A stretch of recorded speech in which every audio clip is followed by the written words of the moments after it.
शहरमा बदमाशहरूले लगातार चोरी तथा छिनताई गरिरहेको घटना प्रकाशमा आइरहेको छ। आज फेरि एउटा यस्तै घटना सिलगढीको 23 नम्बर वार्डको महिला कलेज नजिकको क्षेत्रमा भएको छ।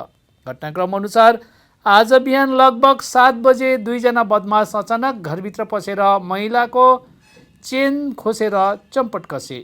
उक्त घटनाले क्षेत्रमा सनसनी मच्चिएको छ। प्राप्त जानकारी अनुसार आज बिहान दुईजना युवक एउटा घरको किराना पसलमा आएका थिए। त्यसबेला पसल बन्द थियो।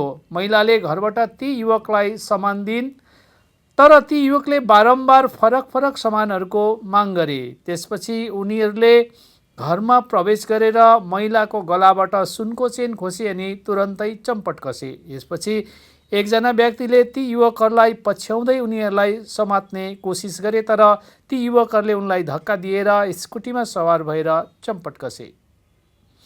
घटनापछि सिलगढी पुलिसलाई यसबारे जानकारी गराइयो। सूचना पाएपछि पुलिस घटनास्थलमा पुगेर इलाकाको विभिन्न स्थानमा लगाइएको सीसीटीभी फुटेज मार्फत छानबिन गरिरहेको छ। আমি বাইরে ঝাড় দিচ্ছিলাম দোকানের সামনে, তখন দুটো ছেলে আসলো ওই সাইডে স্কুটি নিয়ে দাঁড় করিয়ে। আমাকে একটা ছেলে বললো যে 1 প্যাকেট ফ্ল্যাক্স সিগারেট দেন। আমি বললাম যে এখন ফ্ল্যাক্স সিগারেট, বলে 1 প্যাকেট সিগারেট দেন। তো বলতেই কাকু ছিল, কাকুকে বললাম যে 1 প্যাকেট ফ্ল্যাক্স সিগারেট দাও। 500 টাকার নোট দিয়েছে একটা। আমি ওকে টাকাটা রিটার্ন কাকুর হাত দিয়ে আমাকে দিয়েছে কাকু, আমি ওকে দিলাম। দেওয়ার পরে চলে গেছে। যাওয়ার পরে আবার এসে বলছে তখন যে একটা লাইটার দাও। তা আমি বললাম যে এখন লাইটার হবে না, কারণ পুচকিকে স্কুলে নিয়ে যাবে ওর বাবা, তখন সময় হবে না। আমি বলছি না এখন লাইটার হবে না, তুমি আগে বলো নি, এখন হবে না। বলে ঠান্ডা লেগেছে, সিগারেটটা খাবো, লাইটার না হলে তাহলে একটা সলাই কিছু দাও। তো কাকু যথারীতি একটা লাইটার তখন দিয়েছে। দেওয়ার পরে সিগারেট ধরিয়ে আবার চলে গেছে। যাওয়ার পরে আমার জল টল দেওয়া হয়ে গেছে, আমি ভেতরে গেছি আবার জল আনতে, বালতি হাতে আমি ভেতরে গেছি। ওখানটায় চলে গেছে। এখান থেকে বলতেছে একটা ক্রিম বিস্কুট দাও। আমি যে ক্রিম বিস্কুট এখন হবে না, বলে একটা ক্রিম বিস্কুট। তুমি আবারও বলছো ক্রিম বিস্কুট দাও, এখন ক্রিম বিস্কুট হবে না, এখন আমি দোকানে ঢুকবো না, আমি এখন স্নানে যাব। আমার যা কুয়ার পাড়ে মুখ ধুচ্ছে, আমি ওখানেই দাঁড়ানো, ছেলেটাও ওখানেই দাঁড়ানো। তখন বলছে দাও না একটা ক্রিম বিস্কুট, বলছি প্লিজ দাও না। আমি বলছি না এখন হবে না ক্রিম বিস্কুট, আমরা স্নানে, বলে ওনাকে বলো। আমি বলছি না উনিও দিতে পারবে না, উনিও এখন স্নানে যাবে। বলতেই সঙ্গে এই থাপা মেরে ব্যাস নিয়ে চলে গেছে। মালা ছিল 12 গ্রামের। মানে কি বলবো, আমি তো এটা কল্পনাই করতে পারিনি। সকালবেলা তো আমি আমার রেগুলার যেরকমই আমি সেরকমভাবে করছি, ওরা যে 2বার 3বার করে এসছে, আমি তো মানে কি বলবো, আর ভাষা নেই বলার। একবার তো এসে জিনিস নিয়েই গেছে দোকান থেকে। না দোকান বন্ধই ছিল, দাদা দিয়েই চলে গেছে। পরে আবার আসলো, বাড়ির ভিতরে ঢুকে আমাকে ক্রিম বিস্কুট দাও। দিদি বলছে আমি পটিতে গেছিলাম, আমি জামা কাপড় ছাড়া ঢুকবো না। বলে কি উনাকে দিতে বলো। আমি হাত মুখ ধুচ্ছিলাম। আমি না আমি এখন দিতে পারবো না, পরে আসো তুমি। না দাও। এই বলতে গলার মধ্যে থাপা দিয়ে দৌড়, আর দিদি পিছনে ধাক্কা মেরে দিয়ে চলে গেছে। হ্যাঁ আমি তো এতখানি মুখ দেখেছি। মানে এতটুকু আটকানো ছিল। यसै गरी घटनाको खबर पाएपछि 23 नम्बर वार्ड कमिटीका सदस्य बब्लु पाल पनि घटनास्थलमा आइपुगेका थिए।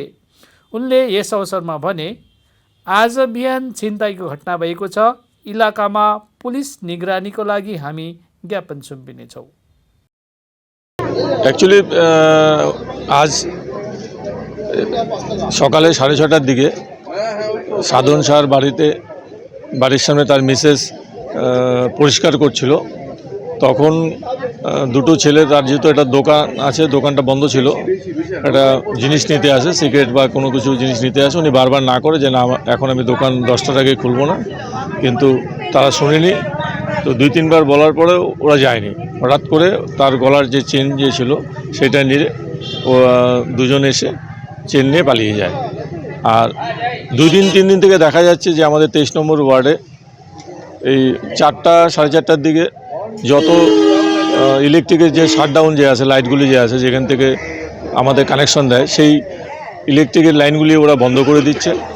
তো আমরা সাপ্লাই অফিসকেও বলেছি এটাকে নজর দেওয়ার জন্য, এবং শিলিগুড়ি থানা কমপ্লেন করেছি যে কারা এই লাইনটা বন্ধ করছে। এটার ভিতরে একটা চক্র কাজ করছে।